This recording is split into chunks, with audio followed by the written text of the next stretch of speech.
Instant reaction. Can y'all hear me good? Yes, sir. All Yes, right, sir. 'cause I don't think my mic's working.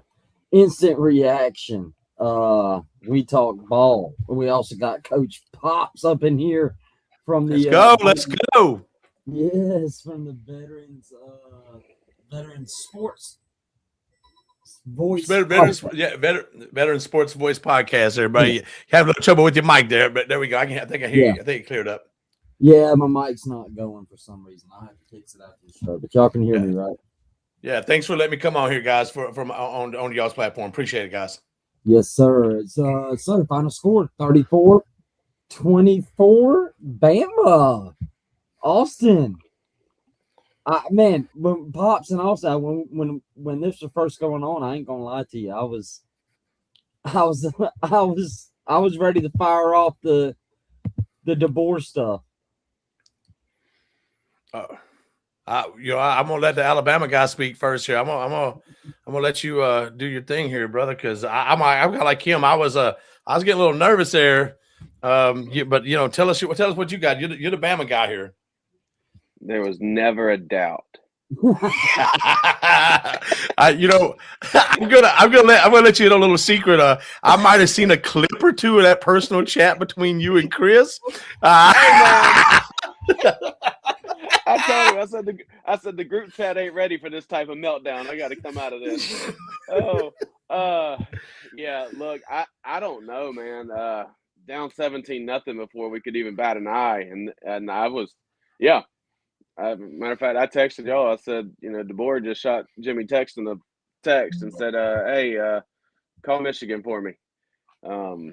But yeah, I don't know what that was. I want to go back and kind of watch the first of that game and just see what it was when without emotions in it as they were. But I mean, to come back and outscore them, 34-7 the rest of the game. They looked like Alabama at that part right there. They did. The second half, they looked like Alabama. Yeah. Alabama that we've seen the first 9 weeks, right?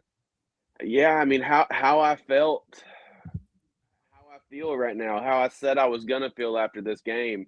I said I wanted to see domination, and I don't know if I saw it or not. I mean, because I didn't, down 17-0, but then, you look at 34-7 the rest of the game. It was a pretty dominant second half. So glad to see, in the Georgia game, it felt like stuff wasn't working, but we just kept trying it. Was glad to see, hey, something's not working, particularly on defense, and we made some changes and got it straightened out. So no, super proud of the win tonight. Kudos to Oklahoma's defensive line, man. I don't think I've seen a quarterback under that much duress. That's Ty didn't know what to do. There was just a couple of plays in there where he actually had 3 seconds to drop back and throw a pass. And honestly, when they gave him that 3 seconds, he made a couple of great passes, and I think that ended up being the difference in the game. Yeah, huge kudos to Ty Simpson too. We've been giving him, we've been giving him his criticism, and I thought he played well in that. And once he, like you said, he made a couple of throws that looked like, it looked like the Ty Simpson we had seen earlier in the year. So, yeah, man, when it went, what was it? Was it 17-0 at one point or 17? Yeah. No, it was 17-0. Yeah, that's what I thought. Man, I was visiting the message boards at Michigan. I was thinking he was done. And I was really impressed with Oklahoma at the beginning. Like, Oklahoma was like legit. Like, it looked like they were actually looking good on offense, something we ain't seen at all versus anybody. And especially the downfield throws. That's what scared me. Yeah, I think I texted you, Austin, and I said, if this is going to be bad if they look like this. Yeah, it's crazy, the emotions game. Pops, what was your overall thoughts from the coaching side of things? I'm gonna tell you right now, as a coach, a former coach, Yo, I'm confused as hell. Like, let me tell you why. At halftime, Oklahoma had 236 total yards. Alabama had 100. Okay, they had 103 passing yards to Oklahoma's 186. Alabama had -3 rushing yards, -3, and the game is tied at 17-0. I mean, it's 17-17. How in the hell is that? I'm like, what? That pick six was huge. That was a big time thing. But then you come back over. You come back over at the end of the game. The total yards is OU 362, Alabama 260. They had 232 passing yards and 307 passing yards. Alabama had 237. And this is the part I don't know, like how many sacks or what happened here, because Alabama has 28 total rushing yards. That's what it says here. I'm like, I'm having a hard time believing it. But the team was equal at 8 yards per play. You know, Ty was negative like 24 yards because of sacks. But I will tell you one thing. Rusher was Hill with like 40. I just saw it. It was like 48 yards was the leading rusher. Right. But that one rush that he had where he got the very next play, it is, dude, this is what coaches, DeBoer, listen up. Force the damn run because it opened up the pass game for just a second, man. Like, and I tell you what, Simpson proved to me he can make it. He can throw a ball on a dime, and he did when it counted and when it mattered. You know, but boy, I'll tell you what, Alabama's got to clean up the pass dropping. The kid made the one great play over the kid's shoulder, but damn, there was a lot of drop balls there. It's a good win. And I'll be honest with you, to me, Kalen DeBoer is the hero of this game because he came out second half and he basically did what Oklahoma was doing to them on the edge with the twist, and it kicked OU's ass on that end. Their tackles were kind of lost right there. Yeah, I was happy to see Bama get some pass rush because that's something they've struggled with too a lot this year. And that first half, it seemed like Mateer had all day to pass, and but yeah, that Mateer pick six really changed things too. And Pops has talked about it. I've never been high on Mateer either. And yeah, he tends to have. Although I will say I was pretty impressed with him. At certain points of this game, I was like, okay. But then when he threw that pick six, I was like, there he is, where he just randomly has these, WTF throws. Well, I'll tell you, Chris, on that one, that interception, I'm not high on him. That wasn't his fault. The receiver did not run the right route. That should have been an out route right there or a back shot. That receiver read something different because he just kept going on a fly route right there. And see, that's why this channel is great. You get the coach. You get the coach. So when the Twitter guy is yelling at the wrong one, coach is going to give us the real shit. Yeah. That was definitely on the receiver right there. Yeah. And everybody knows, if you know me, I have not been sold on Mateer, period, at all. But that was definitely some miscommunication between the two of them there somewhere. Awesome. Yeah. What is the general feeling? Indiana. I don't know. Initial thoughts. Yeah. Initial thought. I think we can make it a ball game. Do I feel like this is we're screwed and it's over? No. No. I will say this. I wanted this game tonight. I said that this was the game Bama needed to win. It's a playoff. We talk about this in baseball every year. Sometimes teams just somebody's got to win, somebody's got to lose. The game against Indiana, I can sit back, enjoy some good football, I hope. And, what happens. Bama needed this, yeah. DeBoer needed this. He needed this win. And like I said, let's show up for the Indiana game. Now, let's don't get beat 50-0. Then, then you got, bringing all that back to the table. But, I'm happy. I think it was we talked about it yesterday on the phone, Chris, me and you, about, DeBoer still doesn't have his quarterback, still doesn't have his exact players in there And you made the comment, well, he's still got to find a way to win. And I mean, you've made it to the quarterfinals of the college football playoffs. I call that a successful season. So as a Bama fan, I'm happy. Anything that happens after this is just, I say this now, New Year's Eve, I'm gonna be a nervous wreck and yelling and screaming and cussing just like I was tonight. But my initial reaction is, let me just enjoy this one. I did see opening line was Indiana -6. Wow. Yep. Yeah, that's what matter of fact, they said it on Sports Center, I think, right before I cut the volume down. -6, Pops. Are you surprised by that? Wait, who was it again? It was for who was favored? That should be Indiana -6. Okay, you know what? I do, and let me tell you, that doesn't surprise me. And let me tell you why. Because there was a couple things, and Austin, you've been saying it all. If anybody's been watching We Talk Ball, you've been saying this all year. You know what? At the end, Alabama didn't let up. They played to win. They didn't play to play conservatives. They didn't try to. You sat right there. You heard Kirk Herbstreit. I'd run the ball 3 straight times and try to run 2 minutes off the clock. Hell no. Go play to win. And they did. They did what they had to do, and they reminded me of that team of old. And you know what? I think literally before your eyes, you kind of saw Alabama, their defense catch fire like that they used to, like they did, And so I think Womack may have figured out how to do something, with their defense there that stunt. I think they might give some fits on the edge because those boys were quick on the edge, and so it's still, I'm going with the SEC. I think the Alabama is going to make a game of this. It's going to be a lot closer than what people think. Yeah, sorry. I'm still trying to figure out why my mic ain't working. It's kind of making me mad. I do know yeah. that last drive, Tim Keenan got pulled off for observation. I mean, hopefully he's fine. He walked off.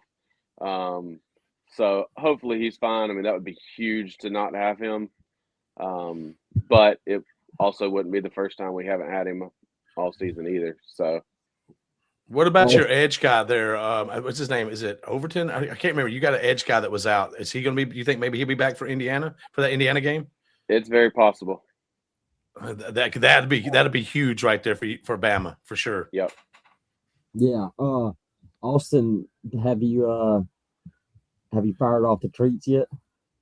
I know you got the screenshots. I know you got them. I deleted it. I typed it out and I deleted it. I did go to I can't call you what I would call you on the phone. I know. I did go to Facebook to a couple people that I know personally that had said some stuff earlier. When it was 17-0, and I just went and kind of I laughed. I did the little laugh emoji at their post. I don't know, Pops. I don't know if you paid attention to Twitter, but I was the national media, man. God Almighty, they were having a field day at 17-0 with the whole Alabama didn't belong in, and man, they were just firing it off. And God, what a bunch of clowns! Well, let me see if I can get this to actually work here, man. Yeah. Let me see. Let me see if I can pick out which one. This one, yeah, this one. Let's share this one. Did it show up? Can y'all see it? No. Okay, y'all see this one right here? Brandon Walker right here. It's a route. Oklahoma's going to kill them. DeBoer killed Alabama football in 2 sweet seasons. And you see my retweet. Well, that didn't end the way you thought. That's Barstool Sports doing dumb stuff. I love that, man. Yeah. Sorry, but I had to go there with that one. Yeah, no, I'm with you because I was seeing a lot of tweets that was some prominent national voices just kind of going after the committee for leaving Alabama in the playoffs because most of the national media was upset. And it's funny, if you go look up a lot of their affiliations, they're mostly Big Ten people that graduated from Big Ten schools and upset the SEC got 5 teams in. But yeah, they were having a bad day or they were having a great day for the 17-0, and then it went away from them. First road win in the 12-team college football playoff format. Oh, and see, that's No, why I was about to bring that up, dude. Alabama just went to Norman, Oklahoma in a playoff atmosphere and won. Now, if you're Hey. going to tell me they can't do that in Indiana, I'm going to tell you, you better sit back because this team's going to. I mean, SEC in general is just going to surprise you. I think. So that's just me, and I'm not just being an SEC guy, but that's a hard place to go win. I don't give a dang on what conference you're in or what team you are. You go into Norman. You can be the number 1 ranked team in the nation. That's still going to be a tough win to get. I'm gonna piss people off, but I was told tonight that Big 12 and SEC are the same. But whatever. Yeah. That's why we play the games. Yeah, but hey, Norman showed up tonight too. I text y'all that in the beginning. That atmosphere in the beginning of that game was unbelievable. Like if you were watching the game day showing, before, like Pat McAfee looked like a kid in a candy store. Like he was like, "Oh my God, they got lasers!" I mean, it was an awesome atmosphere. Kudos to them for that. But it got quiet in the second half. It did. It got quiet quick. That's it did. the That one second play there. Yeah. Go ahead. That's the second quietest stadium I've ever heard in my life. Tell you a fun story, Pops, and then we'll get back on this game. It's 2007. Me and this guy right here are in Athens, Georgia. Jesus. Wow. LSU is playing Georgia at a 3:30 game. Huge game back then. And Georgia goes up with about a minute and a half to take a 3-point lead or 5. It was a less than a touchdown lead. I'm not helping you tell the story. Hey, number one, you got the year wrong, by the way. That stadium was rocking. Like, I was impressed. Even as a Bama fan, I had my Bama gear on there, but I was there because I love college football. And that stadium was rocking. Well, LSU, everybody, I guess, thinks they're going deep. Runs a run play right up the middle, first play from scrimmage. There's like a minute and 15 seconds left in the game. The running back kind of comes in the crowd, and you'd think it's a normal run. And I'll never forget, we were sitting in the far side end zone. They were coming towards us. Running back kicks out of the crowd out of nowhere, and he's got nothing but daylight. LSU scores with a minute to go, wins the game, and I have never seen 90,000 people screaming just go silent. And tonight brought back a great memory I have with my best friend at a fun football game almost 20 years ago. You do know I have the ability to mute your mic from my screen, right? Well, you know what you should do is share the screen of some of his text messages of during this game you had on the personal side. Yeah, I know, right? Golly. Yeah, that was a great story there, Austin. Loved revisiting that amazing memory you had. I wish I could have saved the same. Me and my girlfriend got in a fight that day too, so it was horrible for me. That was all right. Let's leave on this note. Oklahoma, they lost. I think Oklahoma fans obviously going to be pissed right now. I can imagine if I go to the message boards, they're going to be very emotional. But I would say, hey, massive turnaround, like successful season, right? Yeah, you know what I got to say. Hats off to Oklahoma. They didn't. I mean, the pick six hurt them, but no team really lost in the well. God, they did. I don't know what the hell with that drop punt. So special teams let them down. But at the end of the day, it was a great game. It was a great, and it was a great matchup. And you know what? Alabama just, hey, you spotted them 17 points and you came back and you won the game. And to me, it was a great character win on Alabama's part. And to me, as a coach, you bet your ass I'm going to build on that right there. I'm going to be like, hey, guys, we just got down in Norman 17 points, and we came back, and this is how we ended the game. Now, let's start the game the right way and end the game the right way. Let's play a complete game. That's what I'm going to be pushing as a coach.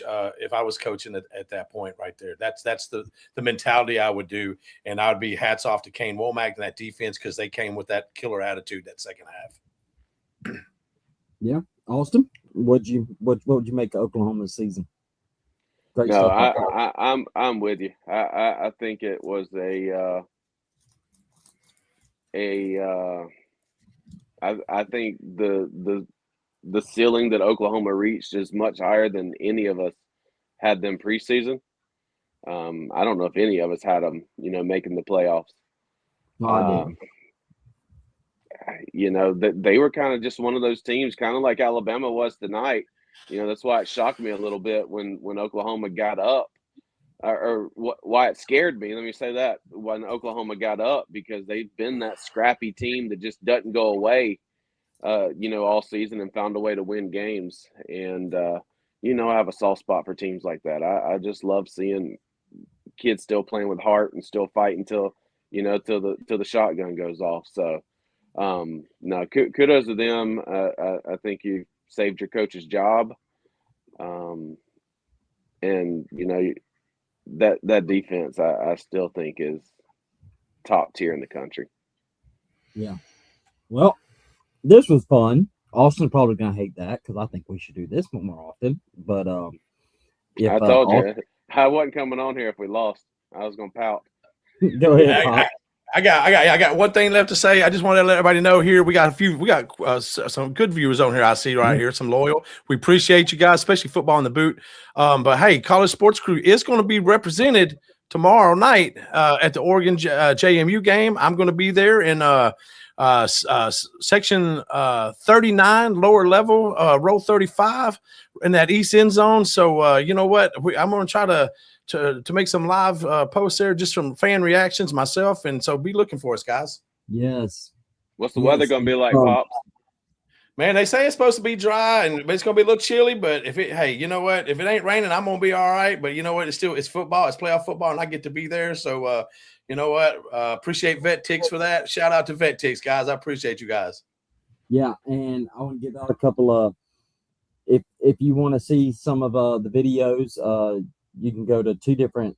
I don't know if Pop's putting it on his too, but for sure the at College Sports Crew, which is on TikTok. Go look on TikTok. Type in at College Sports Crew.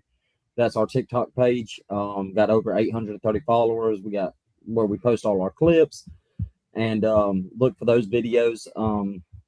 And yeah, man, this was fun. It was 35. We got about 35, 40 people here. So yeah, we appreciate everybody. I want to say this before we leave. We did link up the old season account on here just to get people to remind y'all that we are on the new channel, College Crew on Twitter, at College Crew on Twitter.